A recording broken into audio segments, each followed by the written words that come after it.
Unfortunately for all of us, turns out there is a second sex tape that was apparently filmed inside the Capitol. Guess former North Carolina Congressman Madison Cawthorn was telling the truth after all. He literally got kicked out of Congress trying to warn us about how prevalent this is.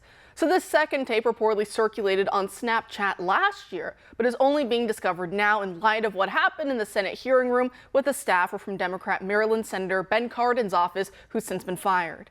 Now, the second tape was reviewed by Semafor, a news outlet created last year by former top journalists from the New York Times, BuzzFeed News, and Bloomberg Media Group. The article says in part, quote, "One of the videos watched by Semafor featured a man, I'll just say touching himself inappropriately, inside a House office building, which was identifiable by standard Capitol House furniture and carpeting.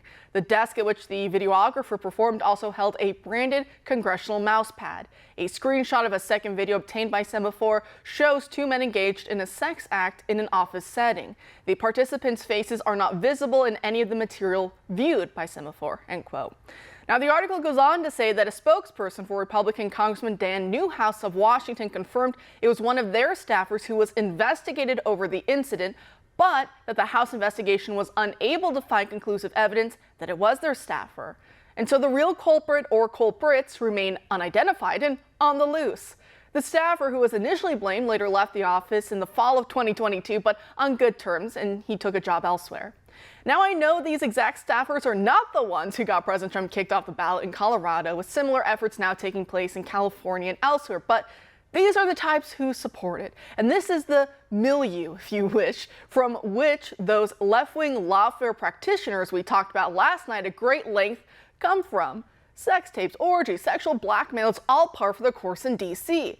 These are the people who dare to lecture us on decency and liberal democratic norms, who still clutch at their pearls about President Trump's locker room talk and that Access Hollywood tape from almost 20 years ago.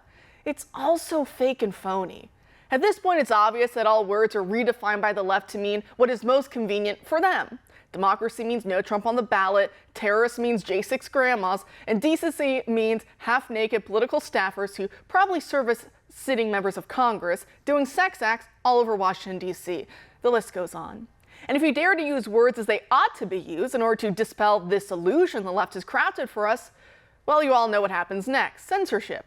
Our first guest tonight writes about what is happening with the free speech video sharing platform Rumble, which is now suffering from numerous DDoS cyber attacks, which means distributed denial of service. Joining us now to discuss is Brandon Morse, a senior editor for Red State and the host of Brandon Morse is a Brand Risk. Brandon, thanks for being here tonight. Hey, thanks for having me back. Great. So what's the deal with Rumble? What exactly are these DDoS attacks, and how do they impact broadcasting for your show? Well, very badly, actually. So the DDoS attacks are meant to stop people from being able to upload videos or stream to Rumble.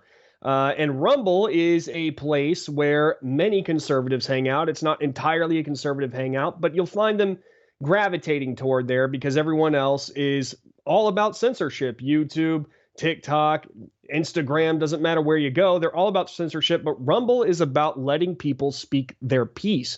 So because that is very inconvenient to many people on the left, they want to try to interrupt that process to make sure that no one can say the truth, to make sure that the information doesn't get to the people. And so this is what, in my opinion, it's a very cowardly attack. They're doing this because they can't really argue against the points that people bring up on Rumble.